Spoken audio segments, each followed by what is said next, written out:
we're looking at... Thank you. You bet.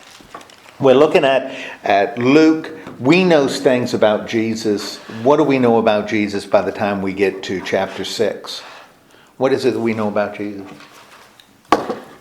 Let's say by the time we get to chapter 4, what is it that we know about Jesus? Because chapter 4:13 is really when he starts his work. What do we know about him? He heals people. Okay, we certainly know he heals, and that's part of his ministry. In fact, you'd almost say that Luke associates a lot with his teaching. You know, he teaches and then he gives us examples, and he uses words, but he also heals. He also does what? Teaches. He teaches through words. What else does he do? He heals. What else? Which is fairly important, at least in terms of a sign of his authority. He heals. Well, he does You did heal. say that already. I did. I'm sorry. Right? He healed twice. He healed 2 people. What else? He's a Messiah. Well, he is. Okay, good. That's kind of what we know about him. He casts out demons. We don't want to minimize that because we're talking about an ancient people in an ancient world. And that becomes a sign of authority, that he has authority. And one of the things we've seen about the demons when he casts them out, and we see the same thing in Matthew and Mark, maybe even a little more important in Mark, given how Mark structures his story. What do the demons that he casts out, what do they seem to know that other people don't? That he is God's son. Yeah, they know who he is. They can identify him. And other people in the story don't seem to know that. But the evangelist will drop that in different places. And often Jesus, when they say that, Jesus tells them what? What? What does he tell them when they say something related to his authority or his power or his status, his identity? They some of them believe he's from the devil, not. Well, some of the people do. Yeah. But when the demons say, you I are know. the Holy One of God, how does Jesus tend to respond to that? Tells them to shut up. He tells them to shut up. He tells them not to say anything. So that's, which is kind of interesting. Again, as we look at the story, this isn't something, and this is kind of consistent, at least with the first 3, Matthew, Mark, and Luke, that Jesus' identity as Son of God is far more complex than a guy who can teach and preach and heal and cast out demons. That's part of, but doesn't exhaust who he is as Son of God. And so doesn't want that information out, because I think people, the evangelists, want to present Jesus as in completion, not partial, particularly in Mark. I don't know where it is in the Bible where he puts all the demons in those sheep and they walk off them. Oh, we'll talk about that. It's not sheep, it's pigs. Pigs. At Gennesaret. They'll go over, and we'll get to that, because that's a story. That's a story that's in the first 3, Matthew, Mark, and Luke. Okay, so we know he's Messiah, right? Before we get to his ministry, we know what else? What else do we know? We know he's the Christ, the Christos, the Yes. Messiah. What else do we know? That he's loving, kind. Well, we know he's loving and kind. What else in terms of his identity? He's God's son. Good. We know he's God's son. We know it because We're reading. we were there when the angel told Mary. We were like standing over on the side as the angel talks to Mary. So we hear that conversation because Luke tells us what it was. So we know his identity. We were there at the temple when he was talking to the scholars when he was 12. And he says, you should know I'd be about my Father's business in my Father's house. That's what I'm here to do. So we know that about his identity, right? We also know something about what he's going to be doing. And we get not only from the past, but we get it in his own words. What's going to be, according to Jesus, what's going to be the focus of his ministry? According to Luke. Turning things Okay, turning things upside down. And Luke has already told us that 3 times. Because he told us, Mary told us, Simeon told us, and then Jesus right at the beginning of his ministry when he unrolls it and says, this was fulfilled. Good news to the poor. So it's all part of it. And that's really important in Luke. Because that's what Jesus came to do. Now if we read the other Gospels, they'll have a slightly different view of those evangelists. Well, Jesus is important, but this is the reason he's important. For Luke, he's important because he's the one that announces this reversal, God changing things, that the universe is changing and it's starting right now. This is beginning in your presence. And that's something we extends into the book of Acts. Okay, so we know that. So we get a glimpse of, and certainly about his identity. We were there when God spoke to Jesus. Remember when God spoke to Jesus just by himself? When did God do that?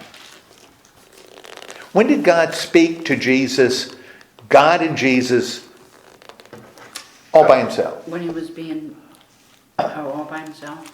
Well, when he came out of, not by himself, maybe physically, but the voice was to him. It was you. And we were there. So not only did Jesus hear it, we heard it too. So God, and when God says, you are my son, we say, okay, he must be the son. Okay. We also have that temptation, the whole narrative. All right, so we've got Jesus starting his work, and we've already talked about some of the things that he did. He taught, and he healed, and he cast out demons, and people loved him, right? Initially, people thought he was the greatest thing since sliced bread, and I know there's no sliced bread in the first century. But that changed in what we looked at last week. And remember, Luke is shaping a story. He's not just this impartial reporter following along, jotting things down. He's presenting a story with a point. So he's doing it like a writer would do it. He's established Jesus kind of universally loved. Everybody thinks he's great. And then he introduces antagonists into the story. All good stories need antagonists. If you got a hero, you got to have a villain. I mean, that's what makes a story. And he introduces the villain. And who are the villains in this? Are the Pharisees and the scribes. The scribes and the Pharisees. And Luke will deal with them as a lot. Both of them, both scribes and Pharisees, have to do with law. I mean, that's what the Pharisees know. That's what they live by. That's what the scribes write. That's what they copy. And that's what they read aloud. So it's scribes and the Pharisees. And how does Luke present their developing? Because you'd almost, in what we looked at last week, it's an antagonism that develops. It's not just boom, there. It kind of develops. And Luke gives us 4 little stories about this developing antagonism between Jesus and the scribes and the Pharisees. And what were the stories that sort of highlight this developing antagonism? It starts small and then ends with, we got to get rid of it. Yeah, well, healing on the Sabbath. Okay, that's going to be the big thing. That's the straw. And that's, I think, important in and of itself. Do you remember how it started, the first of those stories? That actually ends with the scribes and the Pharisees being amazed and praising God. Well, the man that came through this roof, remember? Yeah. The friend who was dropped through the roof. And, they thought Jesus was forgiving sins, but we know when we read it that he really wasn't. He was just announcing what he came to announce, that sins are or have been forgiven, which is passive. That's something God has done, not him. But they misread that and, kind of ticks them off until he heals the man, and then they're amazed. And then you have him hanging out with with the tax collectors and the scribes and the Pharisees that are very law-oriented. And they were eating wheat out of the field. Okay, hold that. First, we've got the scribes and the Pharisees, right? And, well, you got two problems here, right? That they point out. First problem is he's hanging out with tax collectors, and tax collectors are no good. Nobody hangs out with a tax collector unless you have to. They're disgusting people. Moral people don't hang out with tax collectors, right? That's one strike against him. He's hanging out with sinners. And Jesus says, well, sick people need the doctor. People who are well don't need a doctor. Which again, kind of harkens back to this reversal. The sick are going to be made well. The well then might become sick. So that's one thing. He's hanging out with the people that need him the most. He's also going to banquets, which kind of ticks him off because they think he should be fasting, which is something they do.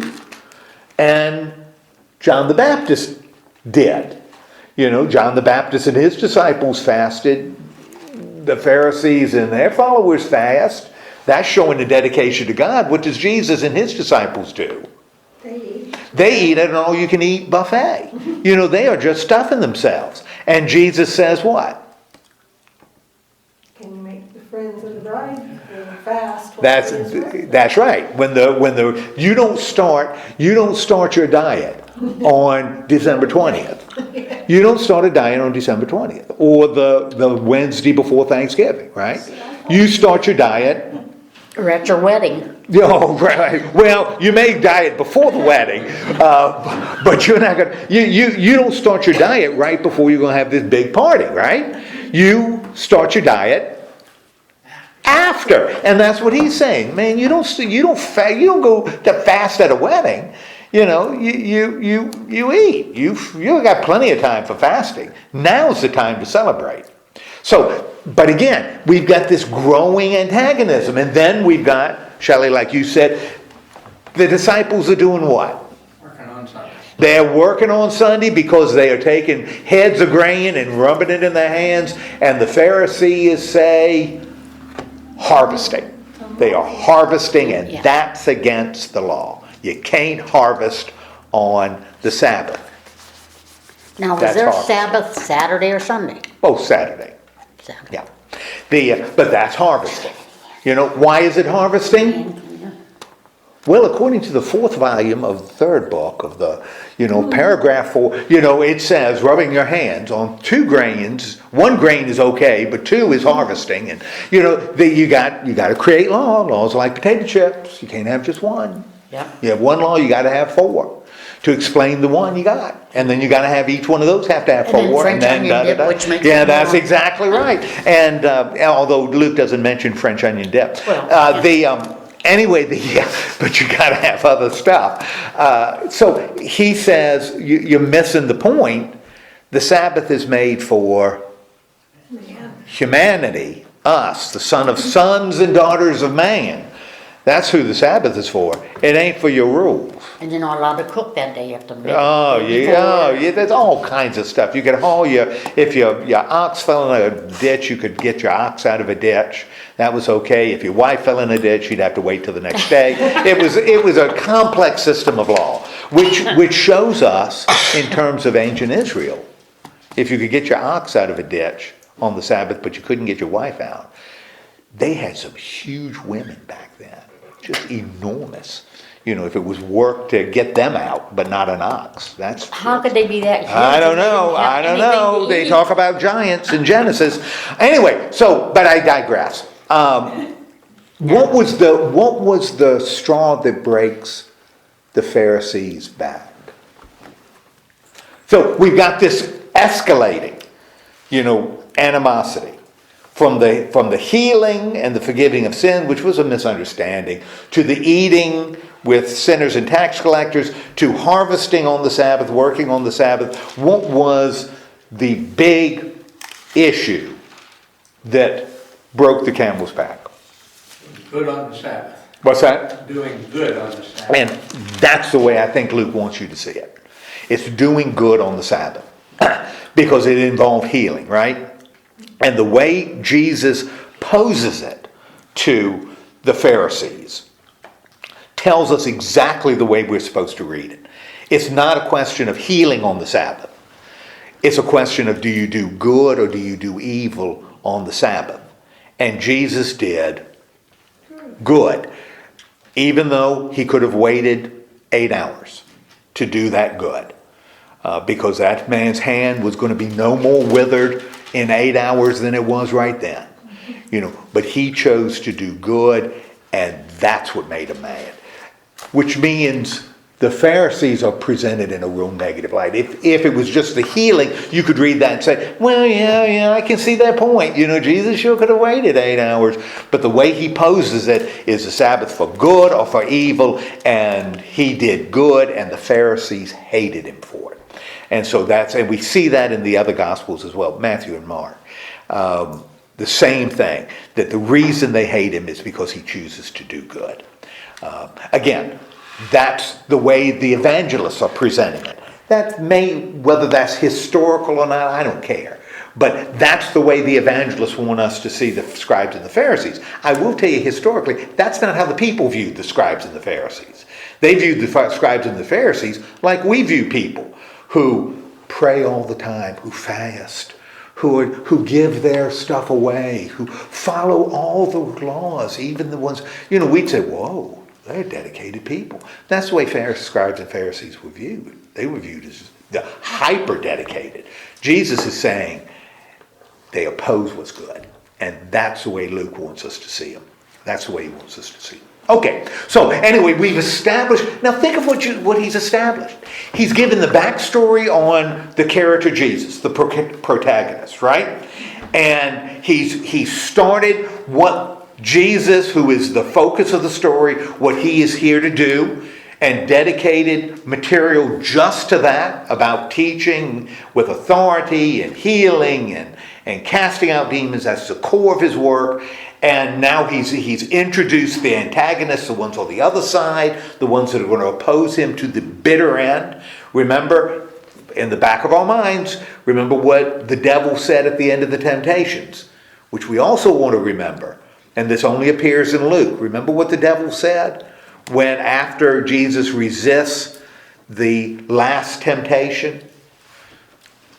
Remember I can't remember. what He would be back. that's what it says. That he left, and that's part of the narrative. The devil doesn't say, oh, I'll be back, like Arnold Schwarzenegger. The devil, the narrator says, the devil left him for a more opportune time. And so we know in the back of our mind that he's going to show up later in the story. And he will. We're going to see him show up in different places. But he's going to appear to win. That's another little theme that we see in Luke. Okay, so he's established this. Now what he's going to start doing is establishing the people who are going to be around Jesus. Jesus is the hero. Jesus is John Wayne. Randolph Scott. He's the hero of this piece. Now we need the people around him. And that's what we start seeing in verse 12 of chapter 16. Because in verse 12 of chapter 16, what is Jesus doing? No shock, not if we've read Luke. What is he doing in verse 12 and 16? Using his apostles. Oh, right at the beginning. What's he doing? Went to pray. He goes to a mountain to pray, right? Now, why would he pray on a mountain? This is something else we see. That he goes, more important in Matthew than it is in Luke. Because in Matthew, he does all his great things on mountains. But why would you go to a mountain to pray? So closer to God. That's it. You're getting closer to God. That's why they build pyramids. That's because the top is closer to God. You're building a mountain. Okay, so he goes on a mountain. He's praying to God, not a shock. This is what in Luke Jesus does. He prays. What does he do the next day? He called his disciples. Okay, he calls his disciples, and he does what? Chooses. Okay, he chooses His apostles. 12 of them. Now, why would he choose 12? It's an even number. Even number. That's right. That's right. If you divide up for some kind of sports, you got even. What else might be a reason? Oh, 12 tribes. 12 tribes. Okay, so you got 12 tribes. He's got 12, and he calls them out of the disciples, right? So what does that show about the 12 that he's calling out? What does it show about that? Because he's got a bunch of disciples, an uncounted, unnumbered group of disciples, right? And out of this group, he calls 12, which must mean those 12 are Chosen. chosen, are special. And he calls, and this is something that Luke puts an emphasis on, that you don't see as much in the other Gospels. And you certainly don't see too much in Paul's letters. But this is a big deal for Luke. You know, we know that because we can see it in Acts. He chooses out 12 and he calls them apostles. And what is, now when we look at apostle, it sort of has a life of its own. They are apostles. They follow Jesus. Yeah, they apostles. Spread the word. What is an apostle?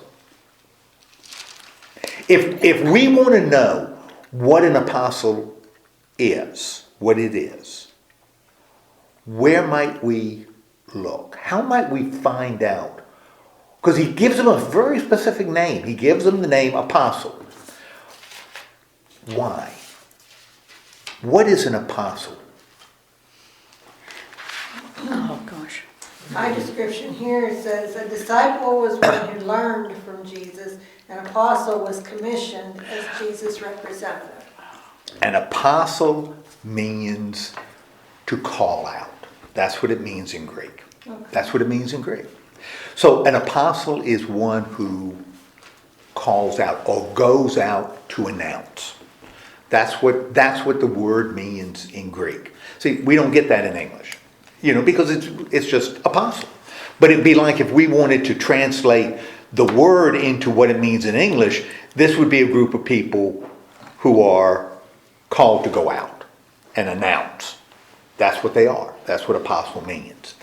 On the other hand, disciple means, the Greek word that we translate disciple means one who learns. One who learns.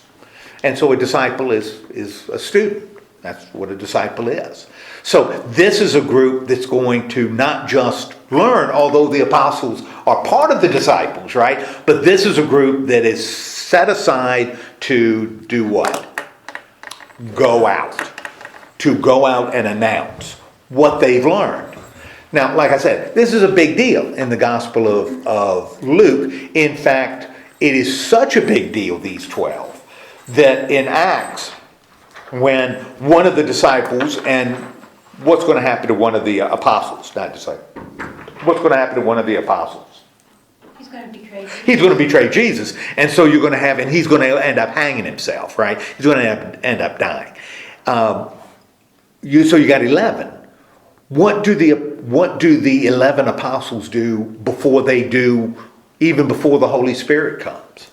Because having 12 apostles is such a big deal for Luke. In Acts, what do the 11 do before the Holy Spirit even comes?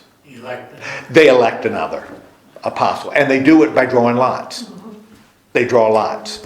And Matthias wins. And he becomes the 12th apostle.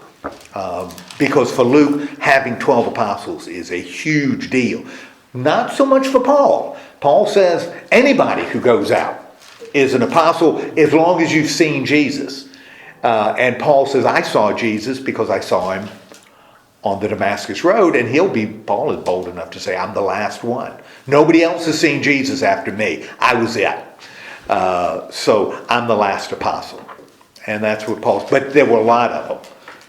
He says 200 saw Jesus in the 40 days he was there. So for Paul, he sees apostles as a broad term. Luke sees it as a term limited to 12. There are 12 apostles. No more, no less. Okay, so calls out these 12. Big deal, like I said, in Luke. And then he gives us their names. He tells us the names. And some of the names we recognize. And most of the names we're never going to see in the gospel, mentioned in the Gospel of Luke, except here.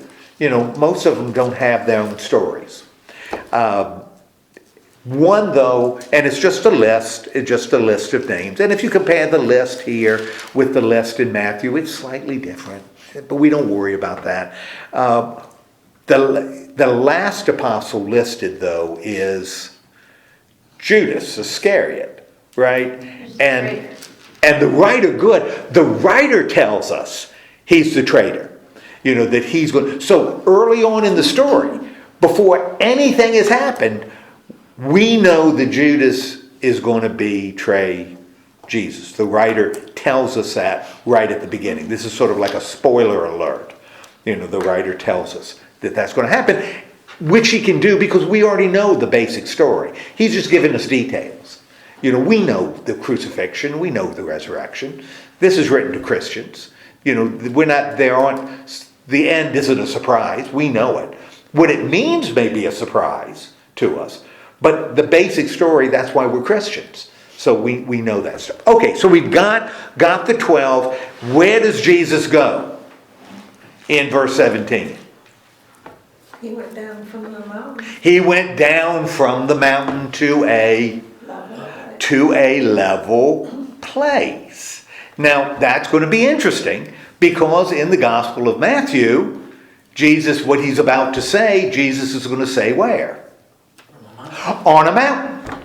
Now, like I said, mountains are much more important in the Gospel of Matthew than they are in the other Gospels, because Matthew seems to kind of make a parallel between Jesus and Moses.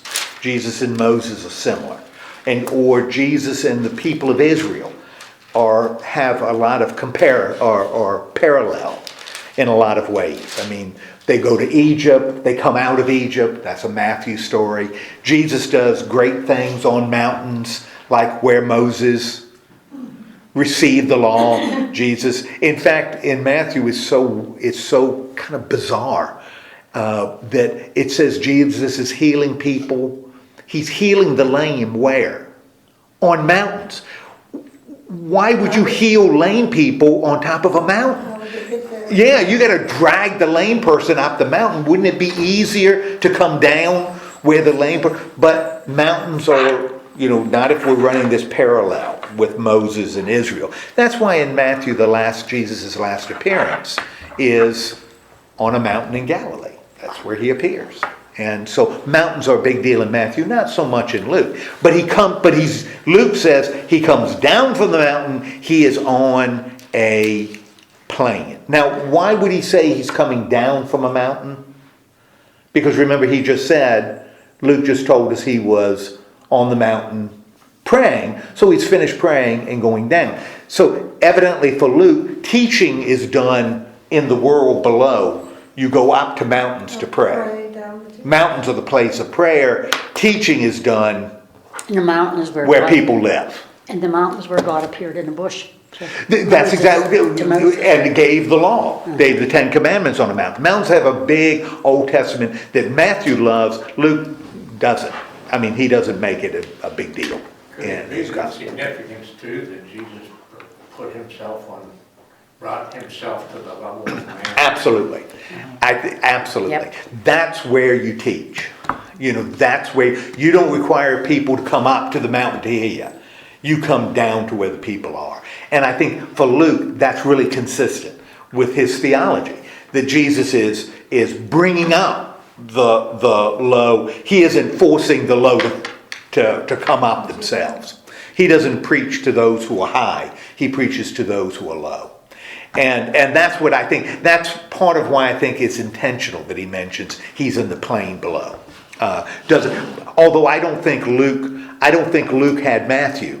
So I don't think that Luke may have had no idea that Matthew is going to have all of this taking place on a mountain.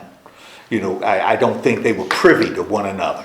So this wasn't a discussion that they had. But it's interesting that Luke makes an intention in his narrative, in what he's writing, intentionally says Jesus goes to a plain. Because he could have just said Jesus starts talking to him and leaving it vague. He intentionally tells us that Jesus moved. And who is there on that plain? His disciples. You got a crowd of disciples and Other people. The people that brought over the, You got a whole bunch of people yeah. from all over. all over the place. Now, again, there's a difference between the disciples and this great multitude of people. What's the difference between a disciple and the multitude of people? The multitude of people wanted to be healed. The multitude of people want to be healed. Disciples are, by the definition of their name, are learners, right? They're there, they are followers. They learn from Jesus. The multitude are not disciples. They're not looking to learn, or Luke would have told us. Now, in the disciples, there's that special group of 12 that are going to be sent out. They're going to be sent out. Okay. And why do they come? Well, so some come to hear him, but others come to have their diseases healed, cast out demons, which we already know is what Jesus came to do. And what happens when they come to him? They all try to touch him. Okay, they all try to touch him. Or at least, who tries to touch him? And this is another group that we're going to be following right up to the crucifixion, right up to his entry into Jerusalem. Who comes to be taught to touch him? Troubled by impure spirits. Right. What term does Luke use? And this is actually a term you see in Matthew and Mark too. Same word. Unclean. Trouble? What's that? Trouble? Yeah, but what are they? Mine just says the people all tried to touch him. Somebody read verse 19. And the people all tried to touch him. Okay, people, that's a shame. That's the translation. Okay. Because the Greek word is aklos. The Greek word is aklos used here. And that's usually translated crowd. Now, the reason I mention that is that the crowd is going to be treated almost like, from this point on, almost like a person. The crowd thinks the same way. The crowd does the same things. The crowd elicits the same reaction. Later, for example, when he's in the temple in Jerusalem near the end, the scribes and the Pharisees are afraid of the aklos. They're afraid of the crowd. They aren't afraid of people in the crowd. They are afraid of the crowd. So the crowd is like this group, and they're always there in the background. They follow him around, but they really don't. The scribes and the Pharisees assume they've taken the side, but we're going to find out later, because it's going to be the aklos in Pilate's court that's going to cry, crucify him. And that's going to be the crowd again. So the crowd is just kind of back there in the background. The scribes and the Pharisees are afraid of them, but we really don't know where they stand. They love to be healed and they love to get free food, but they're just kind of back there. And so through the gospel, we really don't know where the crowd is going to land at the end until Pilate's court, and the crowd is then going to take its stand. So that's why crowd is really good. In Greek, people is the Greek word for people is laos, and laos is used here, but laos doesn't have that significance as crowd. The crowd is there. So mine does say, and all in the crowd were trying to touch him.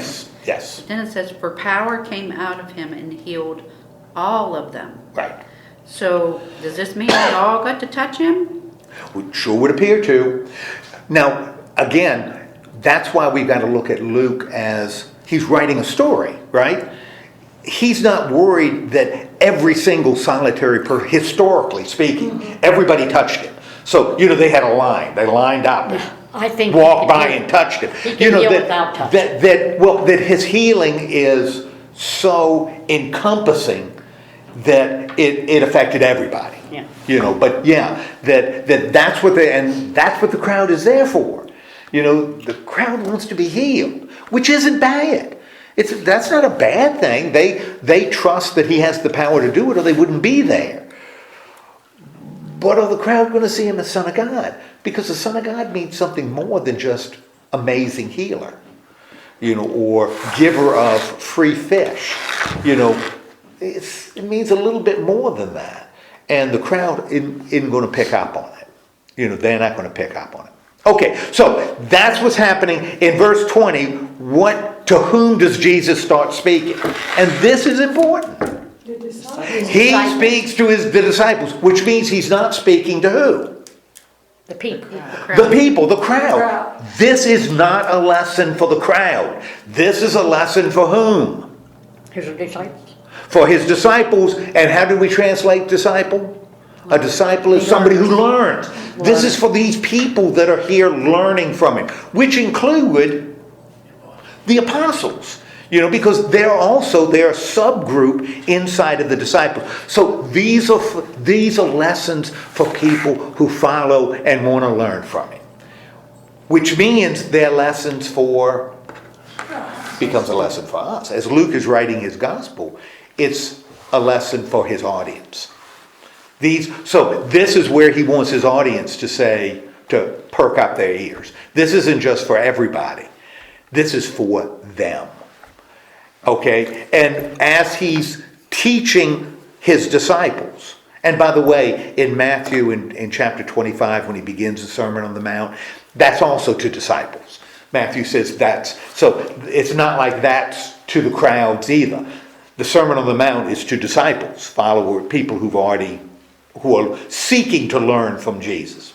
Okay, so what does Jesus do first as he's talking to his disciples? This says he looking at his disciples. Okay, he looks at them and then he opens his mouth and he starts speaking, right? And what's the first thing he says to them? Blessed are you who are poor. Blessed are you who are Poor. Now, again, and I've mentioned this, if we look at, and blessed, we're talking Beatitudes, right? If we look at the Beatitudes in Matthew 5, they are different. The Beatitudes are different. Because in Matthew 5, Jesus doesn't say, blessed are you who are poor. He says, blessed are the poor in spirit. Now, that's a lot different than blessed are you who are poor, which says something about his disciples.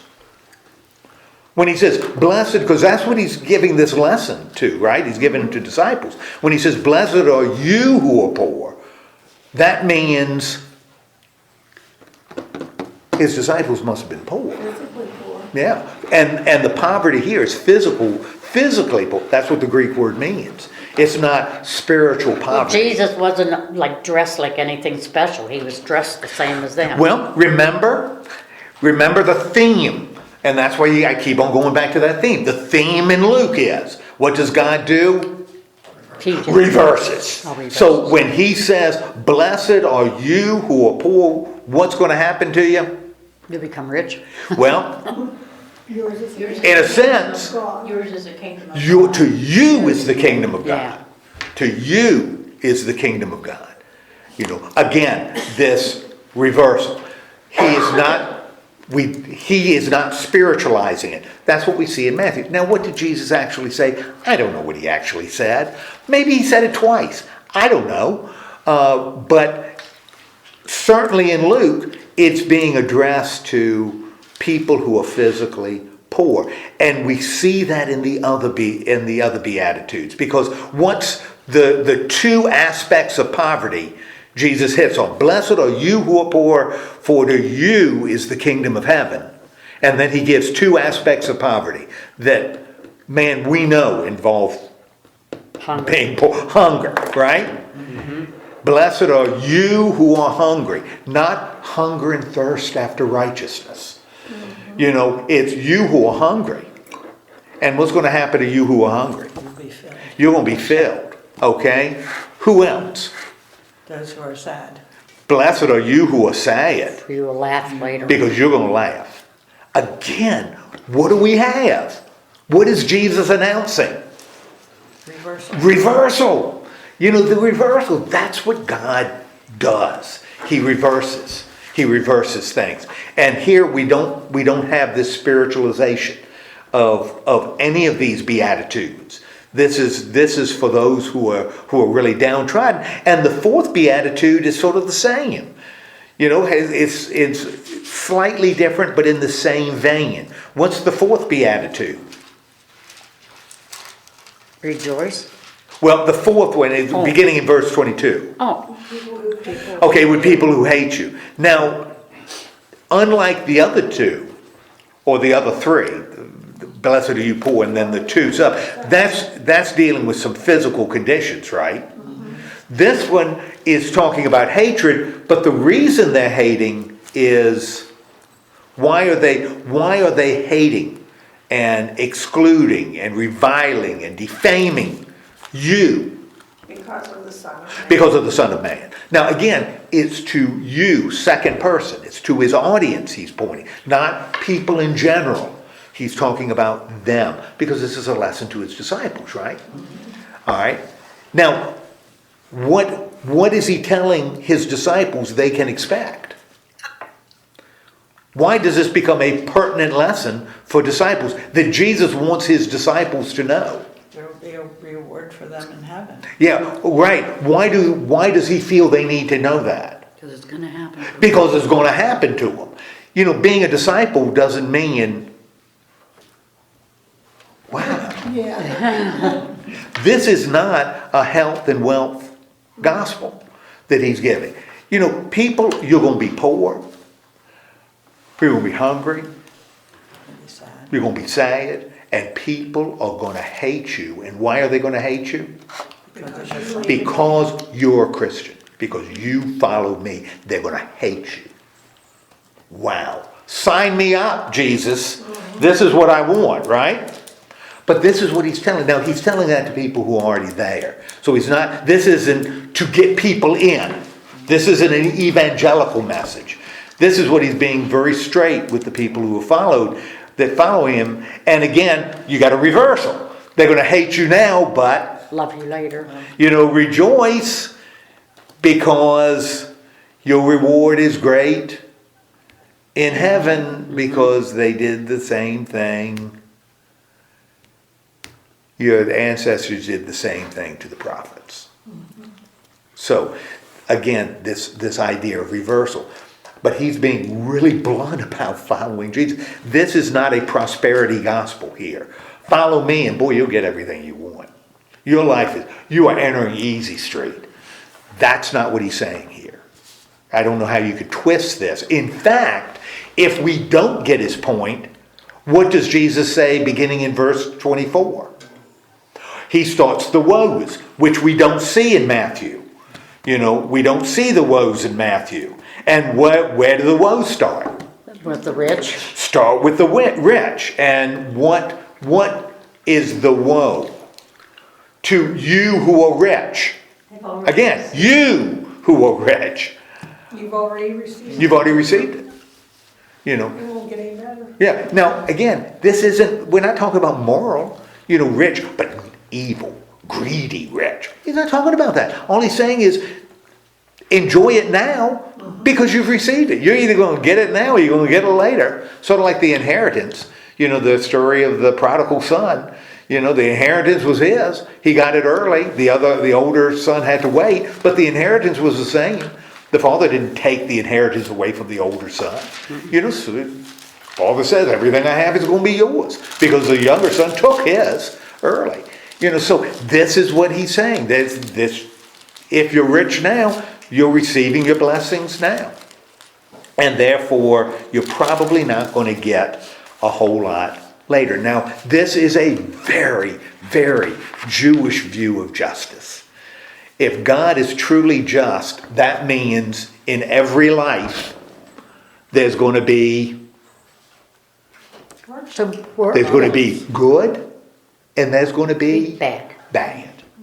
And a just God makes sure at the end It's good. it's balanced. It's balanced. That's what justice means. That's why the scale of justice, The scale isn't tilted in one direction, it's balanced. So if you get all your good stuff now, then later, yeah, if you get all your bad stuff now, later, because that's what balance, that's what justice means. That's a very, very Jewish view of justice.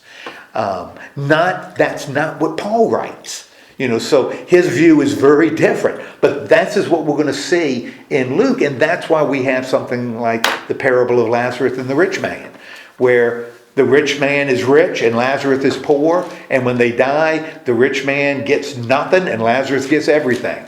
Not because either one of them are righteous or wicked. It's just that's what God does. He balances the scale. He just balances the scale. And file that away, because what's going to follow becomes pertinent if you have that view of justice. If that's how you see the work of God balancing the scales. Okay, and the same thing, he says it about the rich. He also says it about you who are, well-fed. You're going to be hungry, not because you're bad, but you're eating now. If you're stuffed now, you may be hungry later. If you're laughing now, because in every life there's a balance. And you have both good and bad in your life. It's always going to be that way until. That's the way it is. And for the Jews, they believe that's why you had to have an afterlife. Because let's face it, during this life, some people get it all, and some people get nothing. Mm-hmm. And if a just God isn't going to say, well, that's fine with me. That some people have it all and some people have nothing. Just God doesn't say that. Just God balances the scale. And that's why you have to have a life after, for the scales to be balanced. Okay, but that doesn't mean there isn't something that the ones who have a lot now can do, because there's a lot they can do, and he will talk about it in a minute. So, what do the Beatitudes tell us about? Now, he's directing this to disciples, right? Which he also assumes that there are going to be some disciples that are poor, that are hungry, that are grieving, that are hated. There are also going to be disciples who are rich, fat, full, happy, and everybody loves them. Real popular. Be aware, as my disciples, that God does what? He balances things out. So if you got a lot now, you may want to think about what you're going to do with what you got. Maybe you need to share with some of what you. Maybe if you're here, maybe you need to intentionally Bring it down. be here. Yeah. Maybe instead of staying here, knowing that if you stay here, later you're going to be here, maybe it's better to bring it down a notch and bring it closer so the balance is closer. Okay, so anyway, and I think that becomes the ethical application of what he's saying, because in verses 27 and 28, what does he say? What does Jesus say? Having established this as the basis, God brings things into balance. He says, love your enemies and do good. Now he's saying, okay, what do? How can I apply this ethically? This God of balance and justice. Well, one of the things you can do is what? Do good to your enemies. Yeah, love your enemies and do good to them, right? Mm-hmm. Okay, now, and what else? Bless those who curse you. Bless those who curse you. Pray for those who Pray to mistreat those you. who abuse you. So what he's doing is he's laid out how God functions. This is what God does. Now, what am I going to do about it? Well, this is something you can do about it, right? Mm-hmm. So, in essence, as we're thinking about what he lays out in his blessings and woes, what is he challenging his disciples? Which means, if we take it out of this context, really is challenging us. What is he challenging us to do?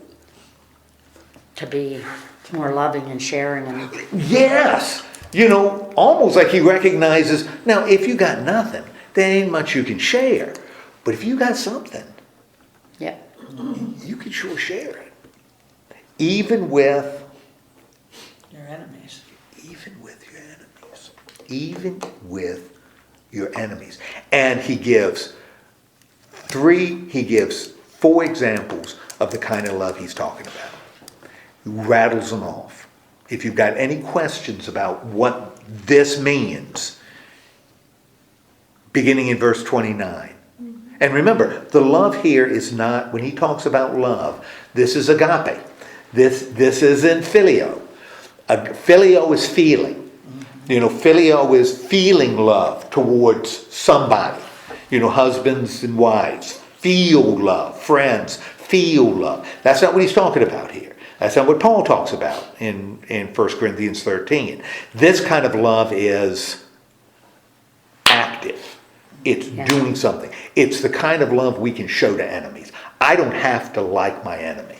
In fact, I can even, I don't want to say hate, that's a little strong, but I can dislike him strongly. But you know what else I can do? Turn the other cheek. I can love him. I can treat him in a loving way. I can do, that's in my power. I don't have the power to like him, but I sure as heck have the power to Love him. love him. And if you have any question about what that means, in verse 29, he gives us beginning in 29, he gives us 4 examples. What are the examples he gives? Well, if someone takes your cloak, let them have it. If somebody strikes you one cheek, turn the other. Well, even, okay, because he starts with the cheek, being smacked in the cheek, what should you do? Turn to the other one. You turn the other, which is even more. It's not strike the cheek, walk away. It's, That's the hardest thing. do this with the coat. If somebody wants your coat, Yeah, let them take it. not only give them your coat, but Your tunic. take off your shirt. Now, I have a question here, because this gets really scary with domestic violence. Absolutely. Some of this. Absolutely. So this kind of was, went to one church service that actually was I don't even know which minister it was, because he was filling in for the main minister. And he did a sermon on this. And he explained that when you turn the other cheek, that's actually putting them in their place. That's actually not becoming proud, but yet not begging them to stop hitting you or to turn away. But when you stand there and you allow them to hit the other cheek, that's putting them in their place to say. But yet God doesn't want us to be abused, but... And what you're highlighting right there is why we should never, ever, ever, and I had I'm in the midst of an online conversation with somebody. We can't take this as a command that's given sort of absolute, that applies all the time. What he's doing is he's illustrating. For example, I don't think he's suggesting that if you're in, Debbie and I watched West Side Story, gang fight. I don't think Jesus would say in that gang fight, well, when somebody's got a switchblade and stabs you, just let him stab the other. Yeah. That's converting this into law. And you also need to read all 4 of them, because all 4 of them have a similar theme, right? What do they all have in common? Especially as it relates to what he just said, because all of this is related to loving your enemy, doing good to those who hate you, bless those who curse you, pray for those who abuse you. What do they all have in common? Forgiveness. Well, forgiveness, yeah. A love that's active. Yeah, I think he's giving illustrations. And I'm not sure, I'd have to research it more, so I don't want to judge what he said, because maybe that, but I think this is, Jesus is just saying, let me give you 4 examples of kind of what I'm talking about.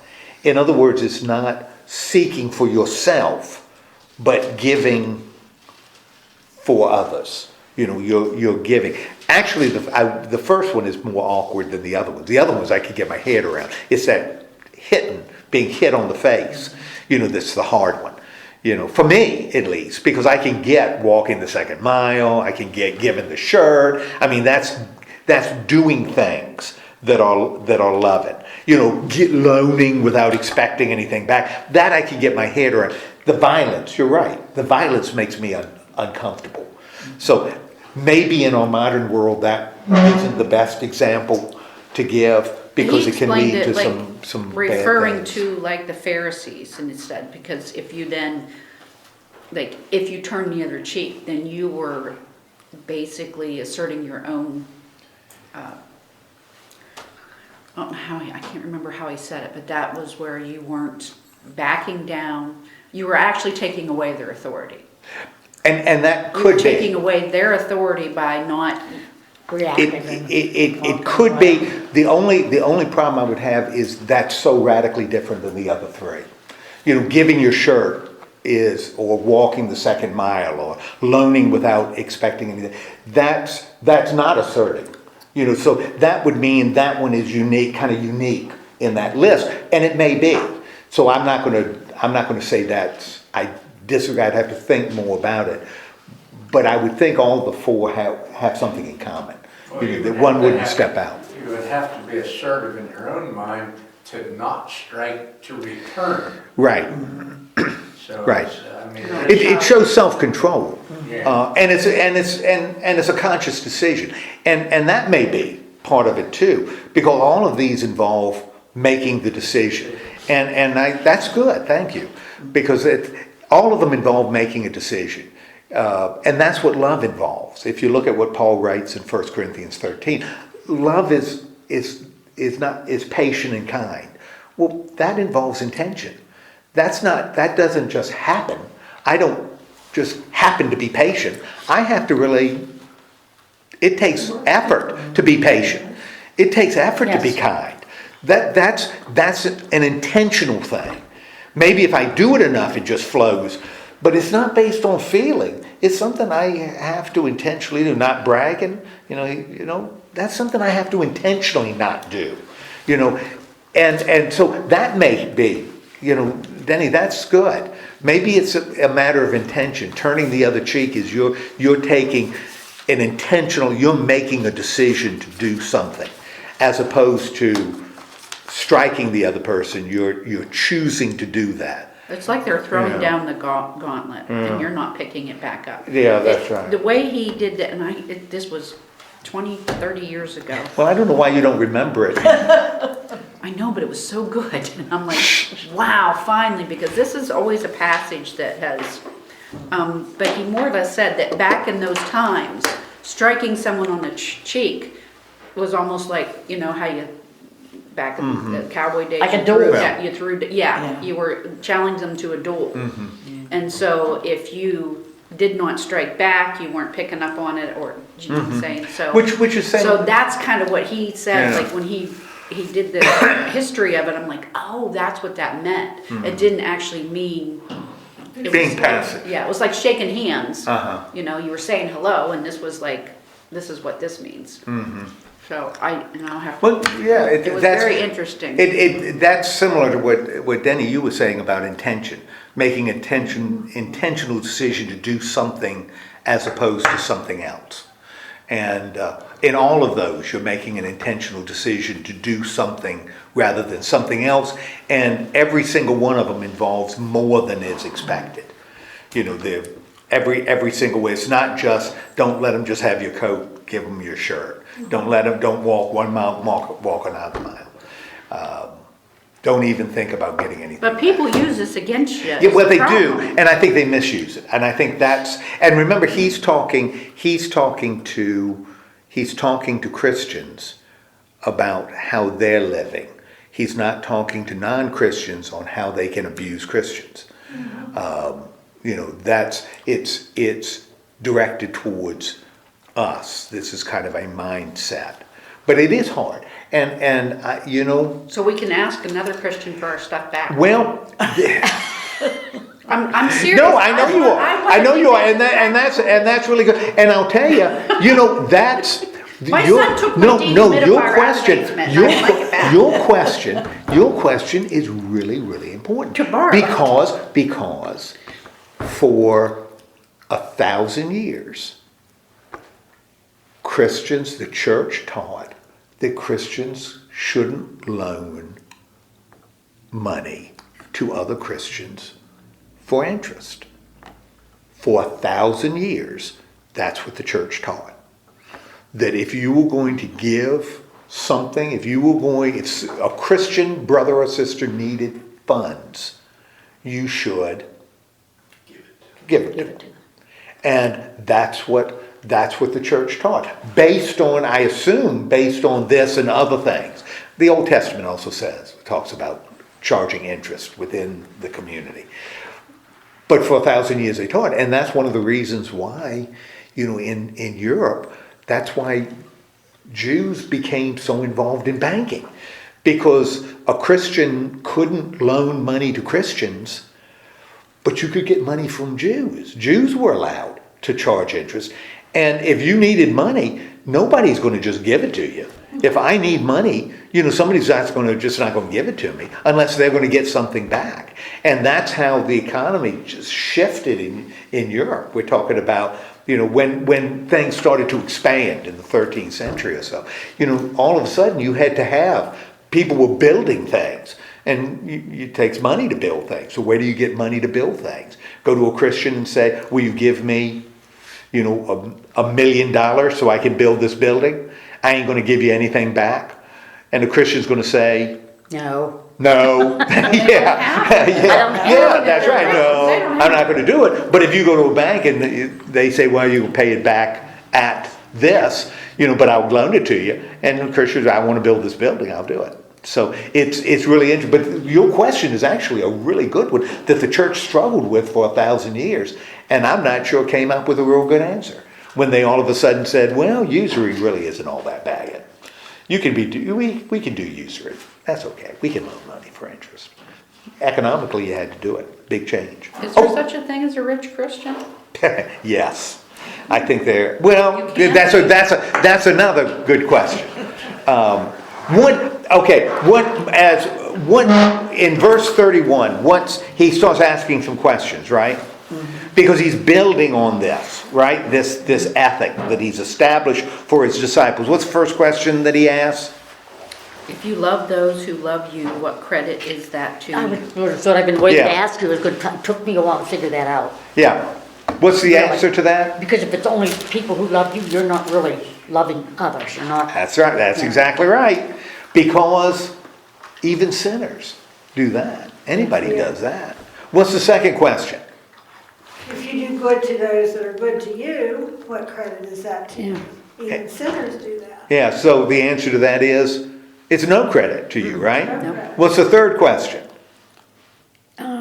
If you lend to those whom you hope to receive, what credit is that to you? Even Even sinners do that. So how does he sum all of this up in 35? You basically have to go up, not just those that you love or you're close to or you're whatever. You have to be able to love others. Then, Right? right? Right? And you do good, and you lend, and what's going to happen? The reward will be great. Okay, it won't go unnoticed. Now, why is that consistent with what he's already established? What do you do when you get loan without expecting anything back? What are you doing if you're here and Bringing you down you're bringing to a yourself level. down? So of course, your reward is going to be greater because a just God seeks balance. So it's consistent with what he said, the Beatitudes. Blessed are you who are poor, woe to you who are rich. What you're doing is you're creating a balance. And this becomes an ethic that these disciples can apply outside of their community, right? Now, in verse 31, what does he, in addition to love, because this is all how do we love, this is how we can show love. In addition to love, what should we Do to others like we wouldn't be treated. Yeah, what does he say in verse 37? 37. Yeah, verse 37. Do not judge. Don't judge. And God will not judge you. Yep. so condemned, and you will not be condemned. Well, it's Okay. just terrible because I can't quit until I keep trying. Yes, that's Yes. right. So what, and he goes even never further. gonna make it. What attitude, if we're not, because those are negative, don't judge, don't condemn, right? Yeah. What attitude should we have? Forgive. Okay, we should forgive, we should give, right? Let them be who they are, live the Oh, way they my want without judging goodness. the way they do it. So Gracious. focus on the good ones. Okay. So again, what we're talking about is God, we're bringing down on one side, Level balance. you know, and creating that balance, right? And we're kind of moving through. What does he do after he teaches them this lesson? In verse 39. He says, this is the way I want you to do it. Can a blind man lead a blind man? Will they not both fall into a pit?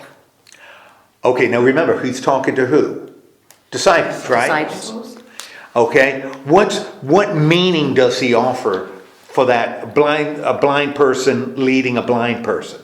Blind person leading a blind person, what meaning does he offer in verse 40? The student is not above the teacher. Okay, so how does it relate to, because again, he's talking to disciples, right? Us, how does that relate to us? We will not be above Jesus. We're not going to be above Jesus, we also need to what? Not try to be above others. Well, But everyone who's fully trained will be like their teacher. Yeah. So we need to learn from maybe, Jesus. so if that stuff about loving had to do with outside the community, right? Maybe now he's talking about Within- inside the community. You know, that maybe we need to learn. Maybe we need to learn before we lead and teach. Yeah. Maybe we need to learn before we teach. Because no student is above his teacher, but a good teacher is going to do what? Teach. Is going to Yeah, elevate the student. Yes. help You know, them and to learn. eventually the student's going to be equal to the teacher. Well, you look, know. well, look in your personal life. Look how many different people might come to you, like, could be your children, but also others outside, like, you know, here in the church. Right. You do something a certain way, and they want to learn that way, so they'll come Sure. to you and ask you to teach them that. You know, One of the things when Maggie was little, my daughter, when Maggie was little, one of the things that Debbie and I, we talk about it, is our goal is to give her the tools to live her life without us. You know, our goal is so that she could live her life without us. She wouldn't need us to survive because we're not going to be there forever. Hopefully, you know, she outlives us. But I think that's what a parent does. That's what a teacher does. Teacher doesn't teach so that the people are always lower. You know, a teacher teaches to enable Build the you students to build you up and teach, learn. yeah, to teach others, you know. That's the first parable about blind leading the blind. They're going to fall in the pit. So if you're going to lead somebody, you better learn. Yeah. You can't be blind. The second parable he offers in verse 41, I think inside the community. A good tree bears bad fruit. Well, verse 41. You can't blame somebody else. Oh, we know all about that. Yeah.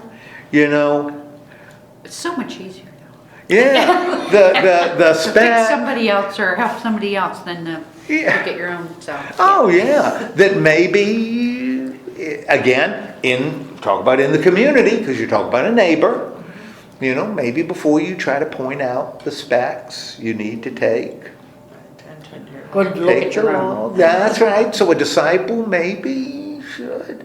Disciple should be open to learn. A disciple should be, Looking at their own yeah, behaviors. slow to judge, you know, which he said, you know, maybe look at yourself before you start looking at other people. Yeah, and who are we to judge? I mean, according to all of this, we shouldn't be judging. Yeah, well, he just said, don't judge, don't condemn, right? Yeah. Third parable, and now we're at 43, 44. In the third parable, No good tree bears bad fruit, nor does a bad tree bear good fruit. Okay? That's the way it is. Therefore, what's the point? Good man brings good things out of the good, stored up in his heart. Evil man brings evil things out of the evil.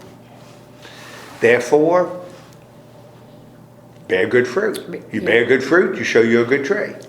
Yeah. So- That's me. Well, I think that's I don't have something. enough branches. I think that's something he's telling his disciples. Yes, You know, exactly. that this is something that applies to you. You know, be aware that a good tree bears good fruit. Yeah. So, bear good fruit, for crying out loud. And the fourth parable, how does he introduce it in verse 46? You wise and foolish builders, why do you call me Lord, Lord, and do not do what I say? Okay. And what is the to whom does he compare a hearer and a non-doer versus a hearer and a doer? Because he says, why do you call me Lord, but you don't, I'm telling you what to do and you don't do it? Why is it Lord, Lord? Well, what is he saying when he says Lord, Lord? This is really interesting when you look at what he's telling. He's talking to disciples, right? In this context. What he's telling them doesn't relate to their context, right? Because they're just starting their journey, right? You know, they don't know what's going to come later. Peter's going to deny him. Judas is going to betray him. You know, they got a long way to go. This becomes something that far more meaningful to us than it was for them. I mean, this would be something they'd say, okay, when are you going to heal? You know, when are we going to go? You know, they're not at the point in the story where they can appreciate what he's saying, but we are. And that's the same thing here. When he says, Lord, Lord, what would that mean, saying, Lord, Lord? Because that's really a dramatic thing, because we haven't had anybody call him Lord. What would it mean to call him Lord, Lord? You need to believe who he is. Okay, really believe who he is. Remember, I think I've told you before, one of the things we see in the Old Testament is there's a 4-letter name for God. I've had another long conversation with somebody. There's a 4-letter name for God that the Jews would never pronounce.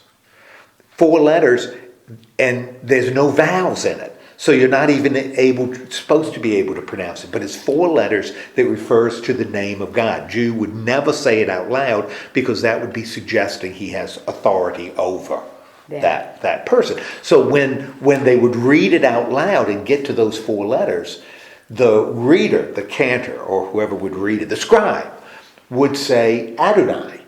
And that's not the 4 letters, that's an entirely different word. So they'd say Adonai instead of the name for God. And Adonai means in Hebrew, Lord, like a person with authority. They'd say Adonai.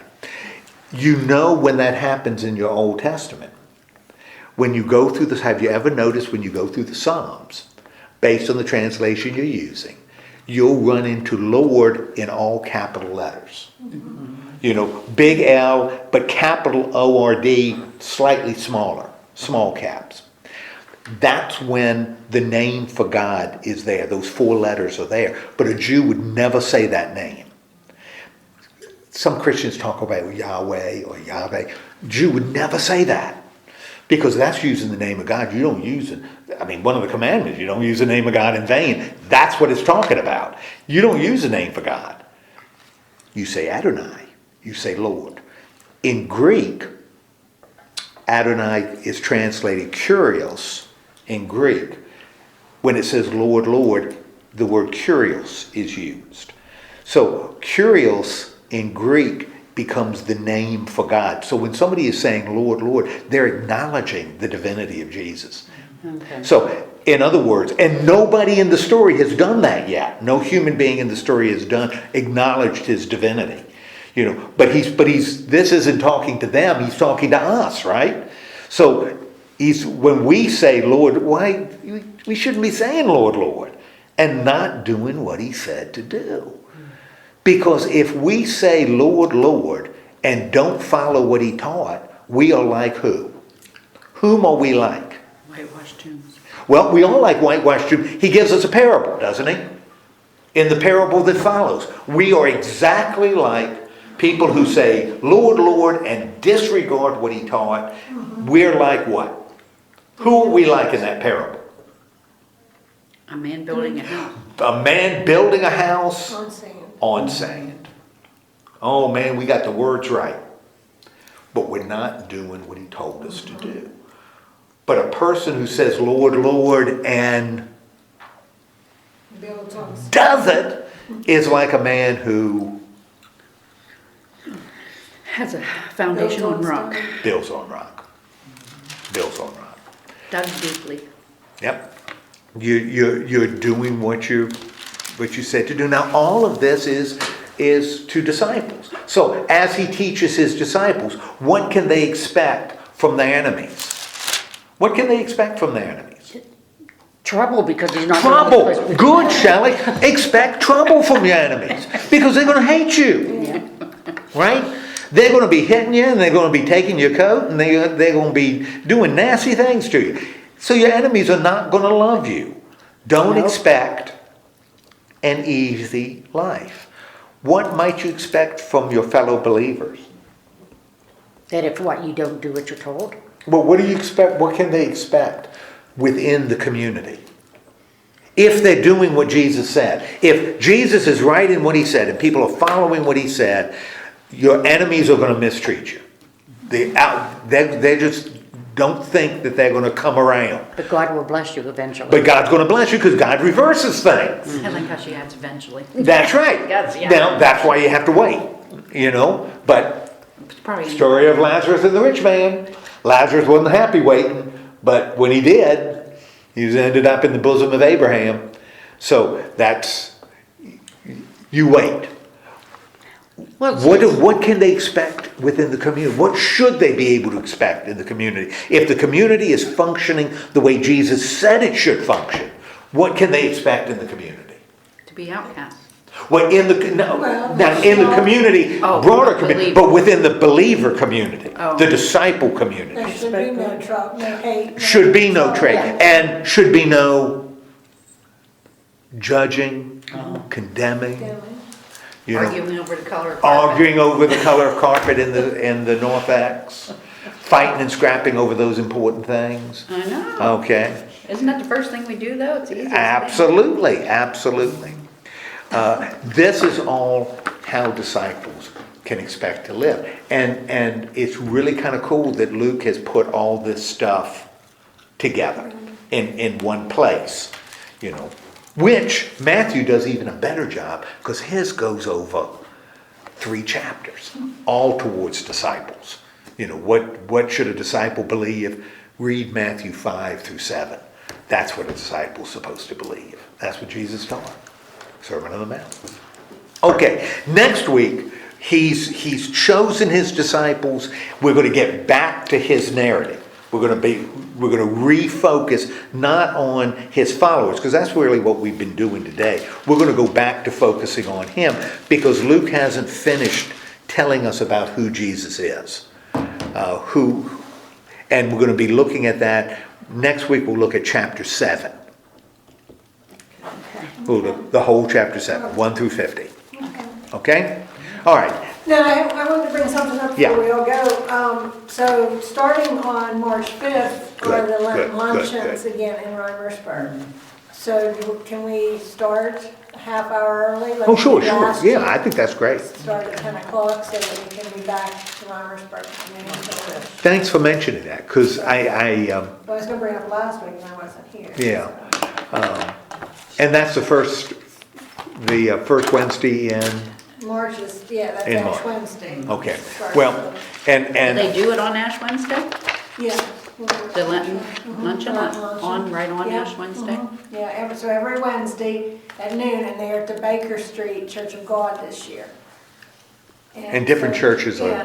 So we are just doing have a light Oh, they lunch. change different churches each Wednesday. well, but not in location, in terms of who prepares. Oh. Because it's a meal, it's a luncheon. We used to do that. Years ago, we changed different churches, but then we hadn't had it since COVID, and so they decided it would just probably be easier just to have it at one church each year. Right. And have But the- different churches take turns providing the food, and we have I think different Clarion used to speakers do in that. there too. So it's Yeah. just a little light lunch and a speaker, and we're usually going by 1 o'clock, so. Yeah.